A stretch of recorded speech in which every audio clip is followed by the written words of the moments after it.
How about you just come home like you were supposed to back then? Not going to happen. I love the life I have here and my family. Don't be stupid. What do you have here that's more important? How this person spoke was about to make you lose your senses.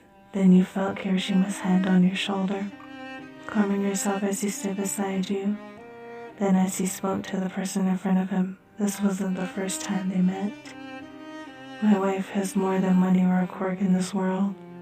The love of a person who knows who they really are. Don't tell me it still bothers you that she rejected you. The look on For's face was more than anger now, and not to mention still had a grudge against Kirishima. He despised how happy he had made you and the happiness you both shared. As Kirishima turned around, For was going to stab you in the side, but Kirishima blocked his attack with his quirk. You want to fight so badly, then come at me, not my wife. Fine then. You looked at Kirishima. This wasn't his fight, but from the look in his eyes, you knew there was no point in objecting. Before you walked Mishima in the house, you gave Kirishima the fur jacket that would keep him safe if needed. When the two of you were inside the house, you watched Kirishima and For fight. Each punch or kick they landed on each other had not severely damaged either one. Nishima watched his dad fight. This was the first time he had seen him use his quirk in combat. Mom, will Dad be okay? Yes, he will be.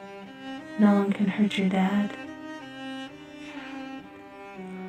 The two of them started to slow down. From the way Kirishima was standing, you could tell he was at his limit. As you looked at For, he had his shadow blade as he ran at Kirishima before he could touch him. The blade had evaporated. For's body was pinned down by the needles made of water and blood, piercing all the vital points in his body. This technique was only created by a water quirk. As For looked up, you were walking towards him. Looking down at him, you glared at him holding the shadow blade to his neck. He spoke as he coughed up blood. Why did you marry him? The quirk he has is limited. I love him for his big heart, the way he cares for me, and he would do anything for me. I will always protect him with my life and our son. Rest in peace, For. Lightly you pushed the blade in his neck. Then his body turned to ashes, so did the blade. Catching Kirishima before he fell back on the ground, you sat beside him, still holding him in your arms. As he looked at you, the feeling of danger was finally gone now. Kirishima kissed you very passionately. Then without you knowing, he slid a new wedding ring on your finger. So what shall we do now that the danger is gone? I don't know, Kiri.